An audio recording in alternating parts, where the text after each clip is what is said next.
మొన్నటి అసెంబ్లీ ఎన్నికల్లో ఎట్లనైతే Telangana పోల్స్ని VCs conduct చేసిందో ఇప్పుడు ఎంపీ ఎలక్షన్స్ వచ్చినాయి కాబట్టి జనాల ఒపీనియన్ ఏంటి, ఎన్నికలకు సంబంధించి ఏం మాట్లాడుతున్నారు, వాళ్ళకు ఉన్నటువంటి సమస్యలు ఏంది, లీడర్లతో వాళ్ళు ఏం అడగబోతున్నారో ఒకసారి వాళ్ళ మాటల్లోనే తెలుసుకుందాం.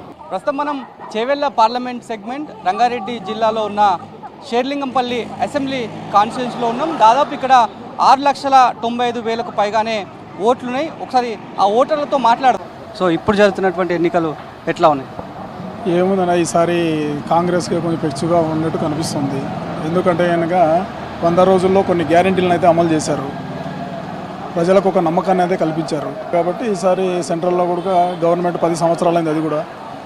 కాబట్టి సెంట్రల్లో కూడా కాంగ్రెస్ గవర్నమెంట్ వస్తే బాగుంటుంది అనేది ప్రజల మా యొక్క అభిప్రాయం. మన స్టేట్లో కూడా కేంద్ర మంత్రులు ఉన్నారు.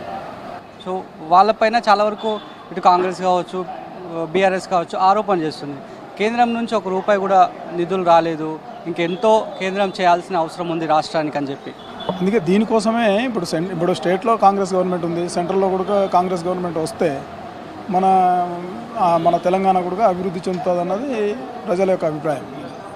కేసీఆర్ అంటుండు, మొన్న మాట్లాడినప్పుడు కూడా చెప్తుండు, అంటే పార్టీ మార్టోల గురించి మాట్లాడుతుండు, లేదు 20 మంది టచ్లో ఉర్రు అని చెప్తున్నారు. ఆయన కూడా ఆల్రెడీ ఫుల్ మెజార్టీ ఉండి కూడా తీసుకున్నాడు కదా.